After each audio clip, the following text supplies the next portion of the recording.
Welcome to Design, Draw, Create. Keep watching to see how to make this silver floral card with rhinestone accents. Shown here are the supplies that you need. All of the specific items that I used will be linked down below in the description box.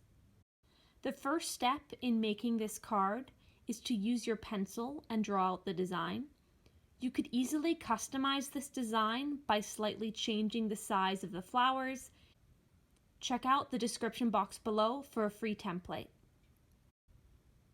Once you've completed drawing the design in pencil, take your silver pen and trace over what you'd just drawn. Here I'm using a silver Recollections pen, which is linked down below. You can find these pens at Michael's. I find they're a really nice thickness for many different types of designs. The next step is to take a thin black pen and outline all of the previously drawn silver lines. I find this really makes the silver pop and stand out. This step will probably take you the most time, but I find it's really worth it and really makes this design special.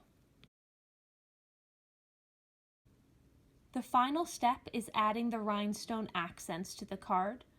I chose to place 3 in total in the center of all of the flowers. I always lay out my rhinestones first to make sure they're in the right spot, and then once I'm happy with the placement, I use my glue and I glue them on. I like using a fast drying glue as I find it dries clear, but you can use whatever type of glue you have. And once you've finished gluing on the rhinestones, this card is complete. I hope you enjoyed this tutorial for this simple and versatile silver flower card. Thank you for watching.